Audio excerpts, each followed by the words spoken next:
What's up, people? Happy Wednesday. Hope all you're having a great day. Um, this episode of Days of Our Lives, very interesting. I love the scenes with Kayla and Steve. Like, I love it. One thing I will say for right now about Ron Carlivati is he knows how to write good romance scenes. Like, he definitely does romance very well. Like, that's one thing he did on GH that was very good. Like you've seen a lot of romance on GH because he wrote it. You know what I mean? Like he does that, especially for like legendary couples and stuff like that. Because I think a lot of shows like they forget about the romance part of the show. They're all about the drama and you know the shock value and stuff like that. You got to remember the romance, man. You got to remember that. That's how you keep these couples together. It can't be all shoot 'em up, bang bang. That's always fun, but you got to add the romance too. You know what I mean?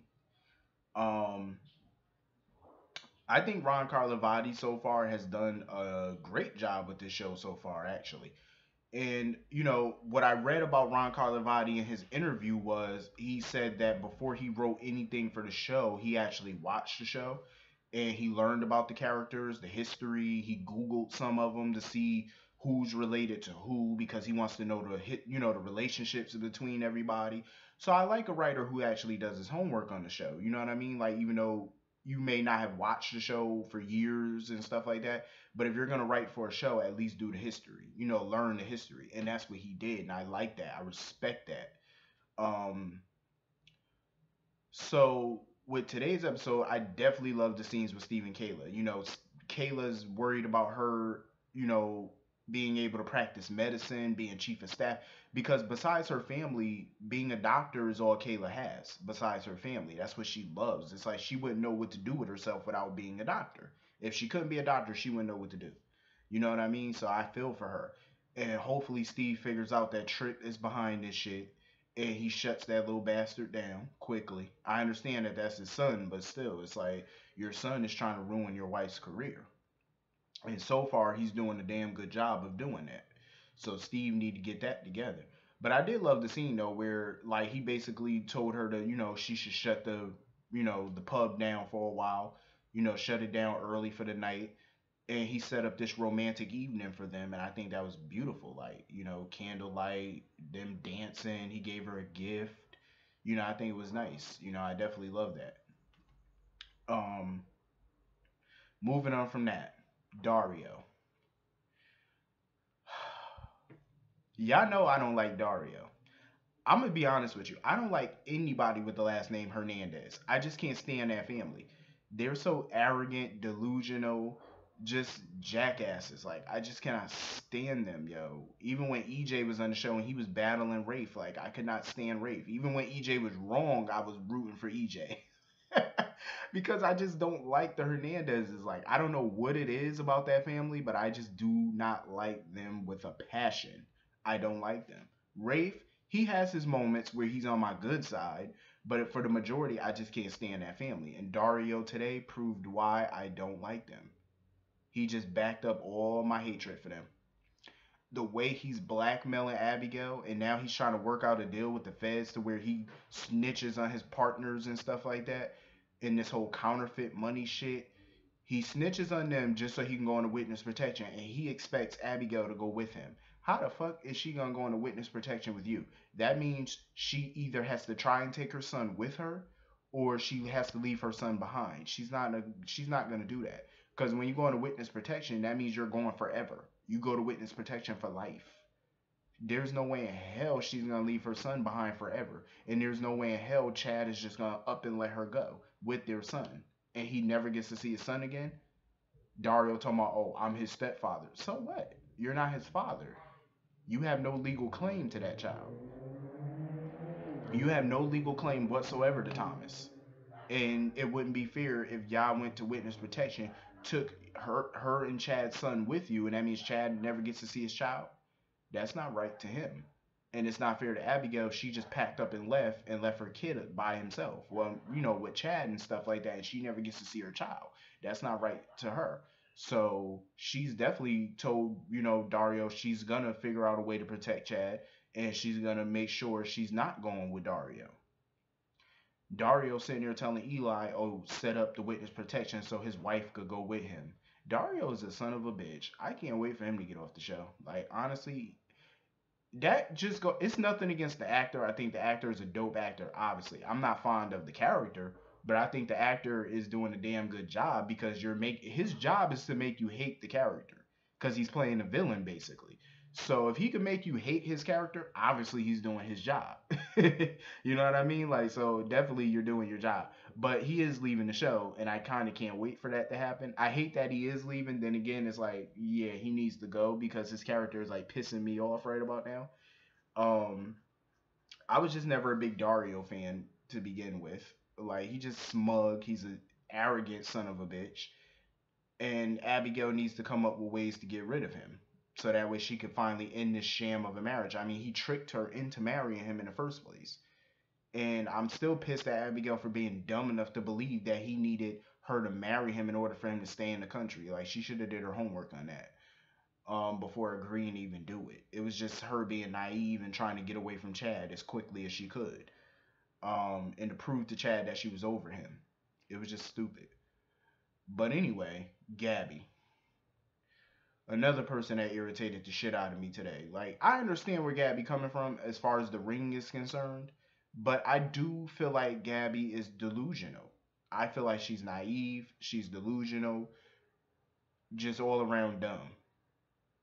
She know deep down Chad really wants to be with Abigail. She knows this, yet she stays with Chad. And then you get mad when she finds a ring in his pocket that she assumed was an engagement ring for her. Like, you're not even at that point where y'all about to get married. Y'all not even close to Chad proposing to you. Not even close. Even Chad said that out of his own mouth before. That's a little far ways off. He has no intention of marrying Gabby. Only reason he's with Gabby is because he feel like Abigail, he can't have Abigail, and she's married to Dario. So that's the only reason why he's not with Abigail. They keep playing these little childish games. But Gabby knows deep down Chad wants to be with Abigail. She knows that, but she's delusional and she keeps wanting to think that she's the only one for him. Like, no. You sat there and you let Kate soup your head up that you could be with him and that he only wants you, which is not true. That is obviously not true. And she sat there and, it's like, come on, be honest with yourself. And she got really mad over that ring or whatever when she found out it was Abigail's ring. And she made a big fuss about it, talking about, oh, she not sleeping in that house if he don't get rid of that ring. And he told her he'll take it to the jeweler, he'll sell the ring. But he said he'll do it tomorrow. And she got really irate, talking about tomorrow, tomorrow. Ain't like he could do it tonight. It's nighttime and the store is closed. So what is he gonna do about it at that moment if the store is closed? What do you want him to do? Wake up the owner of the store, the manager of the store, and say, "Well, can you open up the store right now? I know it's late, but I need to sell this ring." He's not gonna do all of that. Like seriously. So she said she's not sleeping in that bedroom with him or that house if he don't get rid of the ring. So he went downstairs to go put the ring in a box and shove it in the drawer. And even when he apologized to her, she's still giving him the cold shoulder, talking about we're good, good night, I don't want to talk. Gabby need to grow the hell up. Like seriously. I understand, about the ring situation. I get it, but I feel like she blew it way out of proportion. I feel like she really did. She blew it out of proportion. And also she has nobody to blame for this but herself. You got with him when he was still married to Abigail, when they were going through the divorce. So technically you're the rebound chick. As much as she don't want to believe that, you are. Because you should have waited. You should have waited to get with him at least for a while after the divorce. You got with him before the ink was even dry. So whatever happens, happens. Um, I love seeing Andre and Kate together. That shit is hilarious. Their whole marriage for business purpose is hilarious as shit. They're still worried about this whole picture thing with Dario and blackmailing Abigail. They're trying to figure out ways to protect Chad. They're hoping that um they're basically hoping Theo could come up with some information that could help them. Like he could find that picture, hack into, you know, Dario's cell phone and get that picture and delete it. Um, because basically Kate was saying that she wants to tap into her inner Stefano. You know, she's trying to get, you know, be like Stefano basically. She's trying to be evil. Not evil, but she's trying to be a thinker like Stefano. You know what I'm saying? Because Stefano was always two, 3 steps ahead of people. Always. Always. And I think I know why. What people don't understand about Stefano was he played chess a lot. And I'm an avid chess player. I love chess. I love the game of chess. People don't understand the game of chess. Chess, you have to treat life and people like chess pieces on a chessboard. You have to maneuver people like pieces on a chessboard. That's the only way to stay ahead of the game. That's the only way to stay ahead of people. You have to outthink them. You have to finesse them. That's the only way you're gonna win. You know what I mean? And that's what Kate is trying to do. That's how Stefano always won. He outthought people. He thought about what move they were gonna make before they even made it. It's all about getting into their mind. You know what I'm saying? He used people as a pawn, and the pawns are the pieces on the chessboard that protects the king and the queen. The queen is the biggest piece on the board. You know what I mean? That's the most important piece. You have to protect the queen. You feel me? And that's what Stefano, he plays people like chess pieces on a board. That's how he stayed ahead of people. He used people as the pawn. You know what I mean? That's what you have to do. And that's what Stefano does. And that's what Kate is trying to do. Kate is trying to outmaneuver Dario and her enemies in general. That you got to think like Stefano. You got to play chess. You have to understand the art of chess. You have to understand the game of it. Once you do that, you can maneuver people like pieces on the board. That's what you got to do. Um, as far as Abe go, I understand where Abe is coming from and why he's so pissed off at Theo working for Demira Enterprises. It's not so much he has an issue with Chad or the company in general. It's what it represents. You know what I mean? And his long history with Andre and Stefano, I think if Andre wasn't a part of the company and a part of, in that mansion and, a part of Demira period, if Andre was not around, I don't really think Abe would have a problem with Theo being a part of Demira because Chad is definitely more on the legit side. So he wouldn't have an issue with it. But the fact that Andre's a part of it, he's pissed. He doesn't want Andre corrupting his son. And that's what he was trying to explain to Valerie. But for me, I didn't like the way Abe treated Valerie today when he was talking with Theo. When Valerie was trying to give her input, Abe put up his finger and told her, I'll handle it. And she just shut up. Then when he was ready to leave, he said, let's go, Valerie. And she went, but the way he was talking to her, it was like he was talking to her like she was a puppy. You know what I mean? Like she didn't have a word to say. Like she can't express her opinion. That's what I didn't like. And the fact that he treated his son like a child. Last time I checked, your son is over 18 years old. He's an adult. If he wants to work for Demira, he's free to do that. And the fact that he confiscated his laptop, I felt like that was jacked up. Like he treated his son like he was a 13-year-old boy instead of an 18, 19-year-old young adult. But I am happy that he did apologize to Valerie for how he, reacted to certain things, how he treated her and, messing up their evening. But like I said, I can understand where Abe is coming from. He can't stand Andre, and I really don't blame him. Andre is a son of a bitch. I don't blame him. You know, but it was nice that he still, he got Valerie a gift. But when Theo went to go tell Kate and Andre about the laptop, Andre was pissed that Abe got involved. Calling him a pompous person because Stefano and Andre couldn't stand Abe either. They felt like he was judgmental, pompous. So now they're trying to figure out how the hell they're gonna get the laptop back and how they're gonna protect Chad.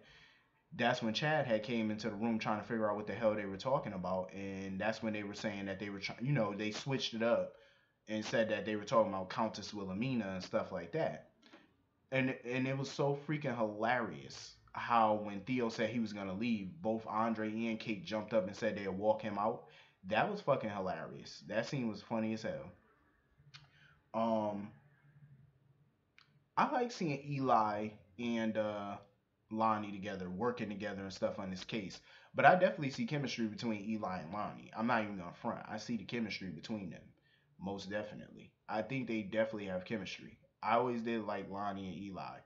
I just feel like there's no fire, there's no spark between her and JJ. I really don't see it.